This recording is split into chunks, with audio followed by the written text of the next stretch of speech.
여러분 안녕하셨습니까? 오늘은 2023년 4월 20일 목요일이 되겠습니다. 오늘 이 조선일보 특종 보도인데요. 이석기, 여러분 이석기 잘 아시죠? 이석기 통진당. 이 통진당이란 건 오죽하면 대법원에서 정당이 이게 위헌정당이다, 헌법 위반되는, 대한민국에 반하는, 대한민국에 항적하는 정당이다, 이런 뜻이죠. 쉽게 얘기하면. 이 3년 전에 이석기 석방 차량 시위가 있었는데요. 실제는 국정원의 포위 작정이었다는 겁니다. 이게 특종 보도인데요. 2020년 서울 시내 곳곳에 교통을 마비시켰던 이석기 석방 차량 시위의 숨은 의도가 뭐였냐? 이제 그게 밝혀진 겁니다. 차량 2,000여 대를 동원해 가지고 서울 서초구 국가정보원을 둘러싸는 국정원 포위였다는 것입니다. 국정원을 포위한다는 겁니다. 이게 밝혀졌습니다. 이석기 전 통진당 의원을 배출한 운동권 단체 경기동부연합이 기획한 완전히 차량 시위였습니다. 조선일보가 입수한 구명위의 소위 이석기 구명위원회의 당시 시위 백서 하나, 이때는 문재인 정권 때입니다. 문재인 정권 때 문재인이 이석기를 사면했죠.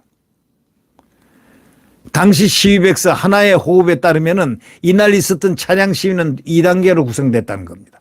신촌과 동작, 청와대, 성신여대, 몽촌토성, 가락시장 등 서울 시내 6곳의 분산 집계를 일단 하고 차로를 부분 점거하고 저속으로 줄지어 주행하는 것이 1차 행동이고 이 차량들은 오후 7시까지 국정원 앞으로 총 집계를 한다. 바로 이게 2차 행동이었다는 겁니다.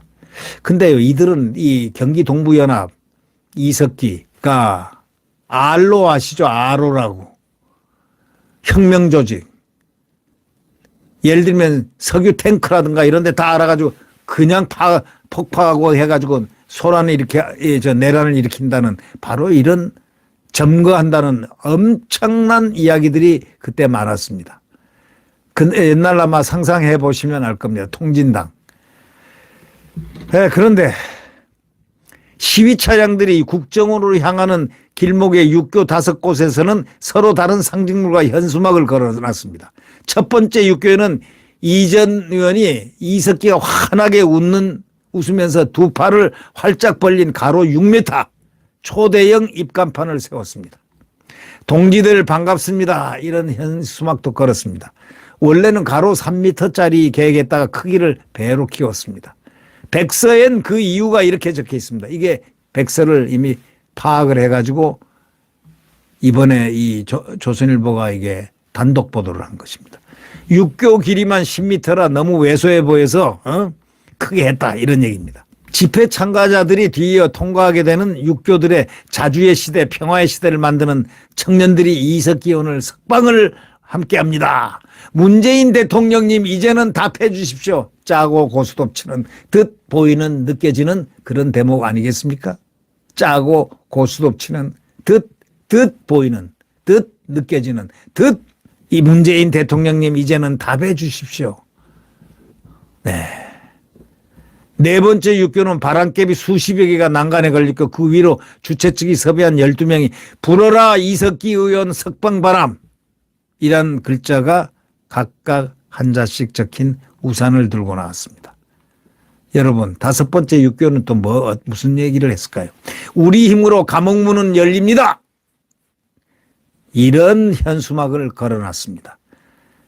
그리고 현수막이 걸린 크레인이 설치됐는데 이 크레인의 위치가 정확히 국정원 메인 출입구였다는 겁니다.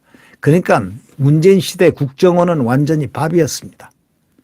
문재인 시대 국정원은 국정원이 아닙니다.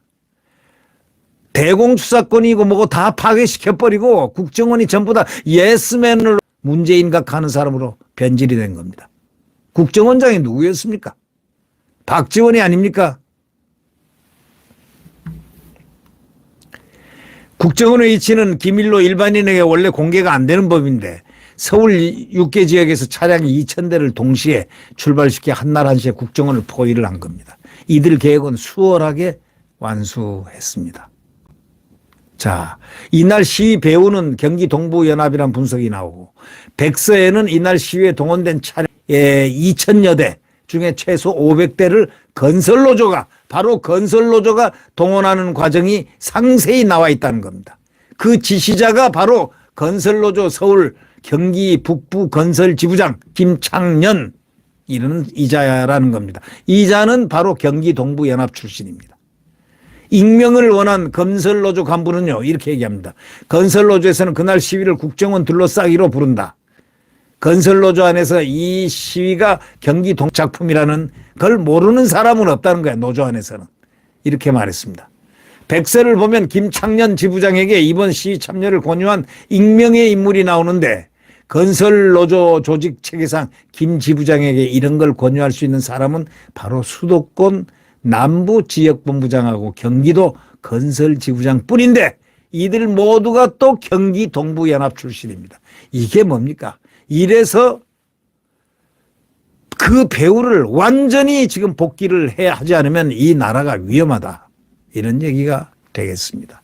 이 나라가 일촉즉발의 위기에서 윤석열 대통령이 정권 교체를 함으로써 이 공산화를 막았습니다. 그리고 자유를 35번 외칠 때는 다 그 속에 대한민국이란 거대한 아젠다가 대통령의 취임사 속에 녹아 있습니다.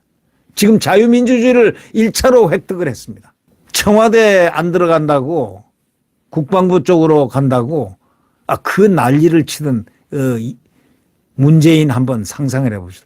아니 그가 좋은 거 같으면은 윤석열 대통령한테 청와대 들어가라고 종용했겠습니까? 안 그렇겠습니까? 윤석열 대통령은 청와대 안 들어간 거 잘했습니다. 저는 그 청와대가 벌써 위험한 지역으로 저는 생각했습니다. 거기서 나와서 다른 데 가야 된다고 저는 굉장히 열을 올렸습니다. 왜? 청와대 들어가서는 안 된다. 전 청와대 구조를 잘 알아요.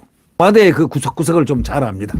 청와대는요 완전히 아방궁 중에 아방궁이 궁궐이고 어떻게 대통령이 위해를 당할지 모릅니다. 이런 자들의 대한민국이 어떻게 돼 있었겠습니까? 문재인이 왜 청와대 안 들어와 그렇게 했습니까? 난리들 쳤죠. 이들이 합창이 나듯이. 우리 대통령은 모든 걸 꿰뚫고 있었습니다. 청와대 안 들어간 것 정말 잘했습니다. 그것이 대한민국의 자유를 부르짖는 가장 큰 기제 메커니즘으로 작동되고 있는 것입니다. 자, 우리는 윤석열 정부를 성공시켜야 합니다. 반드시 성공시켜야 됩니다. 그거는 대한민국을 존속시키기 위함이고 대한민국을 발전시키기 위함입니다. 만약에 이 다음 총선에서 정말 과반수 이상을 허용하는 경우에는 어떤 일이 벌어지느냐. 정권이 불안정하게 만들고 그 다음에 이들은 다시 극좌파들이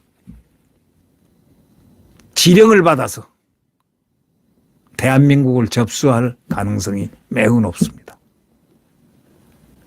문재인은 바로 그 직전에서 체제 변화를 시켜놓고 아무도 가보지 못한 나라를 끌고 가다가 거기서 목이 덜커덕 걸렸습니다. 반드시 심판대에 세워야 됩니다.